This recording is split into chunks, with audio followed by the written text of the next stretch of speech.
Hello students, welcome back to my channel. This is Shravani Mishra. I hope आप लोग बहुत अच्छे होंगे एंड आपकी पढ़ाई भी बहुत अच्छे से चल रही होगी. So today again I am back with another episode जिसमें हम लोग डिस्कस करने वाले हैं the important questions of alcohol, phenol and ether. ठीक है. सो आज इस वीडियो में हम लोग तो इम्पॉर्टेंट क्वेश्चन डिस्कस करने ही वाले हैं, साथ ही साथ आई सी कि आप लोग किस तरह से अपना रिविजन करोगे so that you can get the maximum out of it. ठीक है. So stay tuned to this video and I advise आप लोग अपना एनसीईआरटी बुक निकाल लो एंड उसमें मार्क आउट कर लो कौन कौन से इंपॉर्टेंट क्वेश्चन हैं जो कि आपको प्रिपेयर करना है for your upcoming board exams. So starting with मैं पहले एनसीईआरटी एक्सरसाइज से डिस्कस करती हूँ कौन कौन से इंपॉर्टेंट क्वेश्चन है. उसके बाद I will be telling you about the important reactions and the important Intex question and examples जो आपको ध्यान देना है. ठीक है. सो आप लोग आई एडवाइस आप लोग जल्दी से अपना जो एनसीईआरटी पार्ट 2 बुक निकाल लो, उसमें एक्सरसाइज एनसीईआरटी एक्सरसाइज जो चैप्टर के लास्ट में रहता है आप उस पेज को पहले निकालो. ठीक है. सो उसमें अगर हम लोग डिस्कस करें the first one is the question number 1. ठीक है. एक्सरसाइज का जो क्वेश्चन नंबर 1 है उसमें से जो बीट 2 है एंड बीट 4 है. ठीक है. Bit 2 and bit 4 they were asked respectively in 2018 and 2014. ठीक है. सो इस पर्सपेक्टिव से योर क्वेश्चन 1 इज इम्पॉर्टेंट. ठीक है. So give it a star mark और आप उसको जिस तरह से इम्पॉर्टेंट नोटिफाई कर सकते हो. ठीक है. राइट इट इम्पॉर्टेंट और आप उसको एक स्टार मार्क दे सकते हो. Next come to question number 2. Question number 2 से जो क्वेश्चन 2 में बिट क्वेश्चन हैं there are. So question number 2 का जो बिट 1 है, बिट 4 है एंड बिट 2 है. Bit 1 came in 2017, bit 4 came in 2011, bit 2 came in 2010. ठीक है. सो इसका मतलब बिट जो क्वेश्चन नंबर 2 है 11.2 एक्सरसाइज का 11.2 that is also an important question. ठीक है. Next coming we have the question number 4. Question number 4 was asked in 2010. So that is also important. आप उसको देख सकते हो, आप उसको एक बार पढ़ लो. It was asked, chances are there कि वो फिर से repeat हो सकता है. ठीक है. Next coming to we have question number 5. Question number 5 was asked in 2012. ठीक है. So question number 5 becomes important and it was asked in a 2 marks question as a bit question. Done. Next coming we have question number 8. Question number 8 was asked in 2014, 2018 and 2019. So इसका मतलब है question number 8 is the most important question of this chapter. So इसको तो आप skip नहीं कर सकते. You have to practice it at any cost. Next we have question number 11. Question number 11 came in 2010 and 2011. So again question number 11 is important. आप उसको note down कर लो, आप इसको अच्छे से प्रैक्टिस करना. ठीक है. Next coming we have question number 18. The question number 18 का जो फर्स्ट बीट है that was asked in 2011. Done. So this is also important. Next come question number 16. Question number 16 जो क्वेश्चन है दैट वाज आस्क्ड इन 2019. सो ये recently पूछा गया है. So it is important कि चांसेस है ये फिर से रिपीट हो सकता है. ठीक है. सो आप उसको इम्पॉर्टेंट कर लो. Question number 16 and question number 18 bit 1. Second we have next we have question number 20. Question number 20 is the most important question of this chapter because इसके सारे bit जितने भी बिट है उसमें 4 बिट है, चारों के चारों बिट बहुत बार रिपीटेशन में पूछा गया है। फॉर एग्जाम्पल मैं बता रही हूँ, बिट 1, जो 20 का बिट 1 है, that was asked in 2011, 2010 and 2014। जो बिट 2 है, 2 was asked in 2015। Bit again 2015 में आपका बिट 1 पे पूछा गया था। Bit 3 was asked in 2010, 14 and 15. Bit 4 was asked in 2011. So इसका मतलब ये है कि आपका जो क्वेश्चन नंबर 20 है, इस चैप्टर का सबसे इम्पॉर्टेंट क्वेश्चन है। That is the most important question which you can not afford to skip. ठीक है, सो इससे आपको ये पता चल रहा है कि जो क्वेश्चन अभी तक सबसे ज़्यादा जो एक्सरसाइज से रिपीट हो रहा है, दैट इज जो 18 का bit 2 and question number 20। So ये दोनों तो बहुत इंपॉर्टेंट है, mark it very very important in your book. Next coming question number 20 के बाद we have question number 23 which was asked in 2015।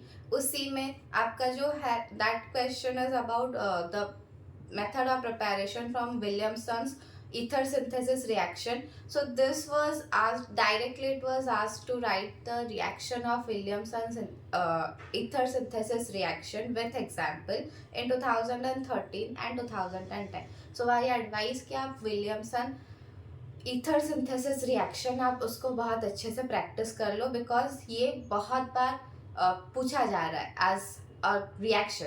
आपको to write the reaction, it is asking as a 1 mark question, so आप उसको बहुत अच्छे से practice कर लो।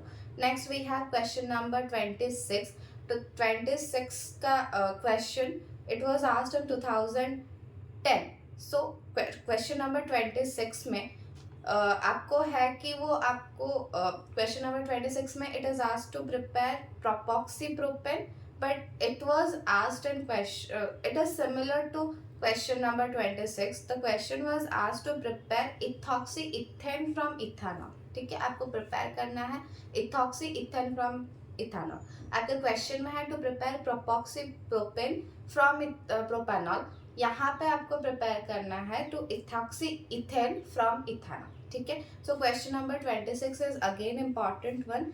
Next coming we have question number 32। Question number 32 का जो बिट 2 है, दैट इज 2019 में आपको ये पूछा गया है। ठीक है, next we have question number 31। Question number 31 was again asked in 2011 and 2010. So these are some of the important question of the exercise. NCERT exercise के कुछ इंपॉर्टेंट क्वेश्चन है जो कि आपको इन 1 mark question, in 3 marks question and 5 marks question में respectively पूछा गया है। तो मैं पहले ही बता दूं आपको, जो आपके 3 मार्क्स क्वेश्चन है एंड 5 मार्क्स क्वेश्चन है, they are usually bit question. ठीक है, सो उसमें आपके 3 मार्क क्वेश्चन है तो you may be given 3 bits और you may be given 2 bits carrying 1.5 marks each, और अगर 3 बिट है तो 1 मार्क ईच। सो आपको कोई टेंशन लेने की ज़रूरत नहीं है कि 3 मार्क्स क्वेश्चन में क्या लिखना है एंड 5 मार्क क्वेश्चन कैसे अटेंड करना है। So they are generally bit question, आप उसको अटेंड कर सकते हो। ठीक है, एंड 5 मार्क क्वेश्चन में आपको 5 बिट दिया रहेगा। ठीक है, आपको बस 5 bit, it's each carrying 1 mark. So it is similar to a 1 mark question, आप उसको अच्छे से प्रिपेयर कर सकते हो। हैव कॉन्फिडेंस, आपका एग्जाम बहुत अच्छा ही जाएगा। ठीक है, नेक्स्ट कमिंग आपका जो इन टेक्स्ट क्वेश्चन है, इन टेक्स्ट क्वेश्चन में जितना मुझे एनालिसिस करने के बाद पता चला कि जो आपका 11.3 इंटेक्स क्वेश्चन 11.3 का जो बिट 5 है, दैट इज इम्पॉर्टेंट बिकॉज 2017 में उसे पूछा गया था क्वेश्चन। आई एडवाइस आप 11.3 को बहुत अच्छे से कर लो। ठीक है, अगेन मैं आपको बता रही हूँ, जो जो क्वेश्चंस में आपके बहुत सारे बिट्स दिए गए हैं, सब बिट्स दिए गए हैं, आई एडवाइस आप उसके सारे के सारे बिट को अच्छे से प्रैक्टिस कर लो, बिकॉज आपको अगर बिट 1 पूछा गया है, चांसेस है कि उसका बिट 2 पूछा जा सकता है नेक्स्ट एग्जाम में या फिर नेक्स्ट ईयर में। सो इसके हिसाब से आप जो बिट क्वेश्चन है, आप उस क्वेश्चन को पूरा ही अच्छे से प्रैक्टिस कर लो। ठीक है, नेक्स्ट जो आपका इंडेक्स क्वेश्चन में 11.12 है, उसका बिट 1 2012 में पूछा गया था, मतलब 11.2 पूरा क्वेश्चन इंटेक्स क्वेश्चन का जो 11.2 that was completely asked in 2012, so it is again a important question. And next important question from Intex question is 11.19. ठीक है, साथ ही साथ आपको डायरेक्टली पूछा गया है फ्रॉम, अगर मैं बताऊं, द प्रिपरेशन ऑफ अल्कोहल या फिनॉल या फिर इथर का या फिर फ्रॉम अल्कोहल, उसमें जो आपके प्रिपरेशन मेथड्स है उसमें डायरेक्टली क्वेश्चन पूछा गया है. जैसे कि आपको पूछा गया था फ्रॉम बेंजोसल्फोनिक एसिड, जो आपका है method of preparation for phenol from benzosulfonic acid, वो आपको डायरेक्टली पूछा गया था in 2011. Next, preparation of phenol 2,4,6 trinitrophenol, preparation of 2,4,6 trinitrophenol from phenol. This question was again asked in 2013. ठीक है, तो इसका मतलब है कि आपका जो प्रिपरेशन मेथड्स है वो आपको डायरेक्टली पूछे जा रहे हैं. सो आप इसको अच्छे से प्रैक्टिस कर लो, बिकॉज द प्रिपरेशन मेथड्स आपको डायरेक्टली 1 मार्क क्वेश्चन में, मतलब किसी भी 3 मार्क्स क्वेश्चन में या फिर 5 मार्क्स क्वेश्चन में पूछा जा सकता है. सो आई एडवाइस कि आप उसको अच्छे से कर लो. ठीक है, प्रिपरेशन मेथड को बहुत अच्छे से प्रैक्टिस कर लेना. नेक्स्ट, जो इम्पॉर्टेंट थिंग है, मतलब जितना आई ऑब्जर्व, जो एक मिसलेनियस क्वेश्चन है जो कि पूछा जा रहा है, that is the chemical test to distinguish between ethanol and phenol. Ethanol and phenol को हम लोग डिस्टिंग्विश कैसे कर सकते हैं, इसका जो क्वेश्चन है ये डायरेक्टली पूछा जा रहा है. It has came in 2010 and हाल ही में 2019 में पूछा गया. सो इस पॉइंट ऑफ व्यू से this also becomes an important question. So chemical test आप बहुत अच्छे से प्रैक्टिस करना हर चैप्टर का, बिकॉज जो ऑर्गेनिक्स केमिस्ट्री से जो क्वेश्चन फॉर्म होता है उसमें बस 4 टाइप्स के ही क्वेश्चन फॉर्म होते हैं. IUPAC नेम्स आपको पूछा जाएगा, या फिर it will be asked to write draw the structure of the compound. ठीक है, आपको IUPAC नेम दिया रहेगा, will be asked to draw the structure of the compound. Second, the type of question that will be asked in your from organic is, आपको कोई भी preparation method पूछ सकता है, to write the preparation method. ठीक है, from, जैसे कि मैं बताई, फ्रॉम फिनॉल टू 2,4,6 ट्राइनाइट्रोफिनॉल, आपको ऐसे कुछ प्रिपरेशन मेथड से क्वेश्चन पूछ सकता है, या फिर आपको कन्वर्जन से रिएक्शन पूछ सकता है. नेक्स्ट, आपको क्वेश्चन रीजनिंग से पूछ सकता है कि कौन सा ज़्यादा एसिडिक है, किसका मेल्टिंग पॉइंट क्यों ज़्यादा है. सो रीजनिंग क्वेश्चन में be asked. And the fourth important one is chemical test. Chemical test से हर चैप्टर से क्वेश्चन आता है. सो आई एडवाइस कि आप केमिकल टेस्ट बहुत अच्छे से प्रिपेयर करो हर चैप्टर का. ठीक है, आप उसको स्किप मत करो. So these are some 4 to 5 predictable types of question जो कि आपको रिपीटेडली बोर्ड एग्जाम्स में पूछे जा रहे हैं. I hope this help you guys this will help you guys to revise your chapter very thoroughly. Next, मेरे को बहुत बार क्वेश्चंस पूछे, मतलब आई वाज आस्क्ड कि how to revise organic chemistry, बहुत वास्ट है एंड बहुत सारे रिएक्शंस हैं, तो कैसे हम लोग रिवाइज करें. सो गाइज, आई एडवाइस, आप लोग जब कोई भी चैप्टर पढ़ रहे हो, it be chemistry, it be physics, no matter what is it, do one thing, आप पहले उस चैप्टर के थ्योरी को बहुत अच्छे से पढ़ लो. ठीक है, आप पहले बुक को पढ़ो, आप अपने नोट्स को पढ़ो. ठीक है, साथ ही साथ डू वन थिंग, जैसे ही आप चैप्टर कंप्लीट कर रहे हो, गो फॉर द PYQs. ठीक है, उस PYQ सॉल्व करने से पहले आई विल एडवाइस कि आप लोग पहले जो चैप्टर कंप्लीट कर रहे हो, पहले आप चैप्टर को थरो रीडिंग करो.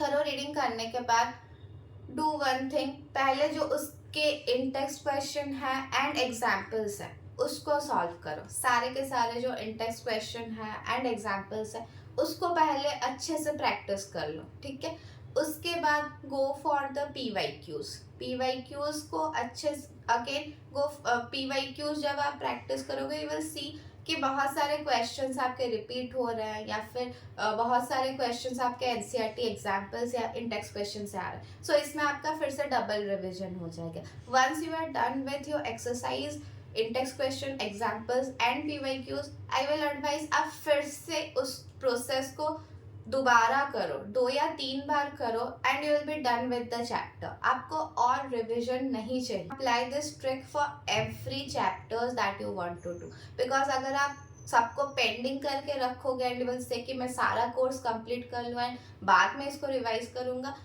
It will take a lot of time and बहुत सारा हेक्टिक हो जाएगा आपको प्रिपेयर करने के लिए, एंड एट द एंड आप कुछ ना कुछ छोड़ ही दोगे। जिसमें आप मार्क्स स्कोर कर सकते थे आप उसको भी छोड़ दोगे। तो इस वजह से I advise do the revision as soon as you complete each chapter, ठीक है। So with this I advice कि आप लोग बहुत अच्छे से अभी से पढ़ना स्टार्ट कर लो। बोर्ड एग्जाम्स के लिए बहुत मतलब कम ही दिन बचे हैं। Revise as much as possible and do your best, because board exams are important for your career, ठीक है। With this I'll take a leave. Bye bye.